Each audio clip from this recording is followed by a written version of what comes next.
Okay, you're most welcome once again to my channel. It is still your tutor, Peter Ikaja, and today I'm going to be taking you through a very special session, and that is basically going to be finding integrals of all the powers of sine x and cos x.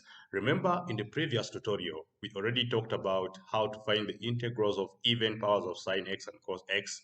We went ahead and answered a variety of questions from the learners, and today this becomes the continuation of that particular subtopic.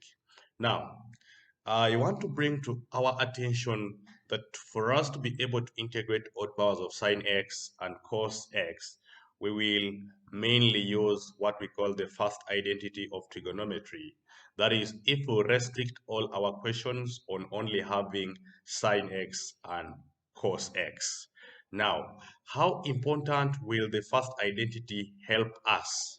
It is going to help us in a way that when you are given an odd power of maybe sine x or cos x, you break down the odd power into an even power, particularly power 2 and maybe power 1. That is, if you have sine cubed, for example, or if you have cos cubed, you can break it down as cos squared and cos x. So where you have the cos squared or the sine squared, you now bring in the application of the first identity. Without wasting a lot of time, let's begin right away with that first example that we see on our screen. Find the integral of sine cubed of x with respect to x. Let's look at that. Now, if we are to find this integral, like I said, the very first step to take is to realize that we can actually break this down to be integral of sine squared x and then sine of x with respect to x. The next step is to look out for an expression of sine squared x in terms of cos squared x from the first identity of trigonometry that we started with, this one here that I've just pointed at. So we can easily see that actually sine squared x from this first identity becomes 1 minus cos squared x. And therefore, from that point, I will write this integral as integral of 1 minus cos squared of x all multiplied by sine of x with respect to x. Now, if you finish up this step, the next step is definitely going to be opening the brackets. And if I open the brackets, I will have integral of sine x minus cos squared of x and then sine x. Remember, you're integrating all this still with respect to x. Now, at this level, it's up to you to either separate the integrals. You can integrate sine x independently, then integrate cos squared x sine x independently. Or you can just go ahead and write the final result. After all, we all know that to integrate cos squared x sine x, we are supposed to use change of variables. Change of variables is a good technique which actually relates so much with a situation where we have a function and its derivative. It relates so much with it, so it can help us here. So you can do that, but for this first example, I will break it down and show exactly what I mean by how we integrate cos squared x sine x. Then in the other examples, I will give you a task. I will refer you to one of our videos on this very channel that talks about a function and its derivative, or particularly you focus on change of variable approach of integration. Now, let's move on from this point. I will make a decision to separate this so that we have the integral. We can have the integral of sine x with respect to x I've just separated minus the integral of cos squared x sine x with respect to x. Now, from this point, we all know that the integral of sine x from one of our previous videos, we already said it's supposed to be negative cos x. That means the only task we're going to be having here is how do we integrate cos squared x sine x dx. I will do it somewhere here. I will use this space and I will say for integral of cos squared x sine of x with respect to x, you can simply let u to be cos of x. And when you let u to be cos of x, it means du definitely becomes negative sine x, but dx. Make dx the subject, dx definitely becomes a negative du out of sine x. And then from here, go back and do the substitution. So that means now the integral of cos squared x sine x with respect to x becomes integral of, remember you called cos x to be u, so I'm going to call it u but squared because we had a square on cos, as you can see here.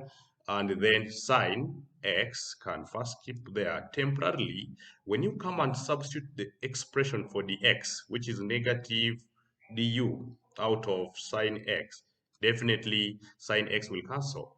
So at the end of the day, we shall have negative integral of u squared with respect to u. And when you integrate this, definitely you get negative u power 3 over 3. What have we done? We have increased the power by 1 divided by the new power. Then you add the constant of integration because we don't have limits of integration in this case. Now, after this, you need to recall that you need to make a clear conclusion that now integral of cos squared of x sine x dx is now going to be our u. We called u to be cos. That means it's going to be negative a third. Negative a third. Let me make it very clear there. Cos cubed of x, but plus a constant.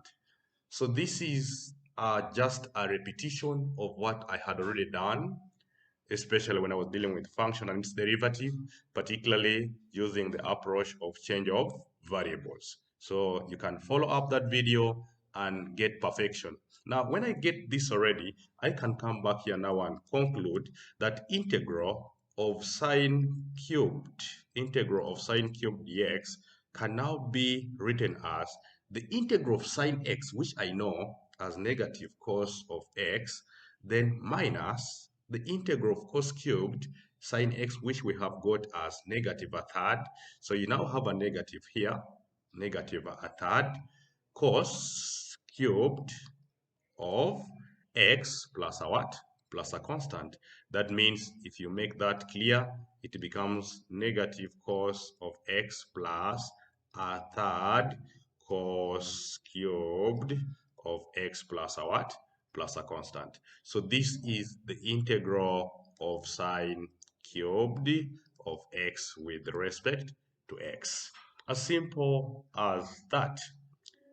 We could look at the other question. It can as well be finding integral. Let's check out what happens with cos. Integral of cos cubed of x with respect to x. So they give you that. What exactly would you do? What would you do? So what we would do still is to realize that this can be written as the integral of cos squared of x and then cos of x with respect to x. Then express cos squared x in terms of sine squared from the first identity. We all remember that that can be written as 1 minus sine squared x, and therefore we are multiplying the whole of that by cos of x. Then you integrate with respect to x. From that point, we can comfortably open the brackets so that we have cos of x minus sine squared of x and then cos of x. All this integrated with respect to x. Now, from this point, I'm going to go through a shortcut, but I will encourage you that you need to practice out how to integrate sine squared x, cos of x. Why? Because for integral of cos x, we know it definitely, it is positive sine x. That one we know it clearly. So you're going to practice the integral of sine squared x cos x with respect to x using the same approach I used up here for the first question. So in this case, I can just easily tell that when I integrate cos of x, definitely the answer is sine of x. And then when I integrate sine squared x cos x, definitely my u, if I decide to use a variable u, would be sine x. When I differentiate sine x, I get cos x. That means when I make the x the subject, it will help me when I substitute it to cancel out the cos x. And therefore, my answer will definitely be 1 over 3. 1 over 3 sine cubed of x, and then plus a what? Plus a constant. So it would be as simple as that. So our answer, if we are to conclude clearly, our answer for integral, I can conclude clearly here that integral of cos cubed of x with respect to x is actually the same as sine of x minus a third sine cubed of x. We can conclude with that and then plus a what? A constant of integration. I can proceed and give another example. This time, yeah, let's look at number 3. Let's look at number 3 now. Number 3 tells us to find the integral of sine cubed to x dx. Now, in this case, you realize the only difference we have created is the coefficient of the angle becoming 2, unlike the previous case where we had the coefficient as 1. So what happens when they give you such a question? Now, the same idea will still hold here. We shall still say that this is the same as integral of sine squared of 2x, then sine of 2x with respect to x. Now from here, we also need to recall that actually when you have sine squared of 2x plus cos squared of 2x, the answer is still 1. So I can make sine squared the subject, and therefore it gives us 1 minus cos squared of 2x, and we multiply the whole of this by sine of 2x with respect to x. Now, one thing we need to note is that from this point, when you have the first identity, as long as the two angles are the same, it does not matter what the angle is, but as long as they are the same, then when you add the squares of the sine and the cosine of those angles, the answer must still be 1. So don't restrict yourself to only sine x squared plus cos squared x is equals to 1. The angle might be different, it might be 2x, but it must be consistent with both sine and cosine. Okay, now open the bracket here. When we open the bracket here, we shall have sine of 2x into brackets, I beg your pardon, sine of 2x, we have just opened that bracket, minus cos squared of 2x, and then multiplied by sine of 2x, and we are integrating the whole of this with respect to x again. Now the task before us is going to be integrating sine 2x. I can maybe separate for purposes of clarity here. Then I can say minus integral of cos squared of 2x, then sine of 2x. I've just separated them. And I'm again going to do the same thing that I did in the very first example. For this particular integral, I will show you how to go about it. But again, you can refer to integrals of a function and its derivative, particularly using the technique of change of variables. So I will say for this integral, just for purposes of understanding, cos squared of 2x sine of 2x with respect to x is actually going to be handled in a way that we can say, can we say u be function and its derivative? I will take the best substitution as u equals to cos of 2x, so that when I differentiate this, I can have the u giving us a negative 2 sine of 2x, but dx. Then from there, I go on and makes the x the subject. When I make the x the subject, definitely dx becomes du. I can't take a negative the other side of du, divided by 2 sine of 2x. Then from that point, I go and do the substitution. Substitution. So I will now say integral. I will now say integral of cos squared of 2x sine of 2x with the respect to x is going to be the same as integral. Where there is cos of 2x, I'm going to take it as u because that is the definition I started with. So this will be u squared, and then sine 2x can be there temporarily, though I know it's going to cancel out. Dx became a negative of du divided by 2 sine 2x. So what do you realize?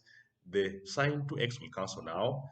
A half is going to be our constant outside the integral sign. We are now going to be integrating actually a negative, but a negative can also go out. Negative can go out, so that now we only integrate u squared with the respect to u. At the end of the day, definitely we shall have a negative, I will say, 1 over 6. How do I get 1 over 6? First, increase the power here by 1, divide by the new power. So 2 plus 1 is 3. That means the new power is 3. I divide it by 3. But 3 times 2 gives us a 6. And that is going to be u cubed, u cubed plus a what? Plus a constant. But remember, it's not right to conclude and leave your answer in terms of u. But we can go on and say you redefine u because we had called it to be cos of 2x. That means the answer will be negative 1 over 6 cos cubed of 2x plus a what? Plus a constant. Now, after reaching here, remember, this is only the integral of cos squared of 2x and then sine of 2x with respect to x. Now, after this, get back to where we had just started from. We reached this level where we still had our integral of sine cubed of 2x with respect to x. So we had left out this. We first handled this part. So now sine of 2x, when you integrate it, you get negative a half of cos of 2x. So that means at the end of the day, we shall make a conclusion and say that integral of sine cubed of 2x with respect to x is going to definitely be negative a half cos of 2x. We are supposed to have this other component also, but remember the sign that you had between the two integrals. It's not a good idea to forget we had a minus. Now a minus and a minus will give us a positive, so it means at the end of the day this will be plus 1 over 6 cos cubed of 2x plus a constant of integration. Now, having looked at all this, having looked at all these three examples, I now expect a serious student to try out the following questions. And in case you find any challenge, please get to me using any form. You can use my contacts. You can use my YouTube channel. Get me through Facebook, Instagram. Just look for Peter Ekaja. You'll always find me there. I also have a website that is peterekaja.com. Just get there. You will find a lot of information about me, and we can find how to help each other So try to find out this. I'm going to call them trial questions. Trial questions. Trial questions. So you will just find for me the following integrals. Find part A. I will begin with cos cubed of 2x with respect to x. Part B, try out the integral of sine power 5. We have now gone to sine power 5 x with respect to x. Try out integral of cos power 5 with respect to x. And then you can as well try out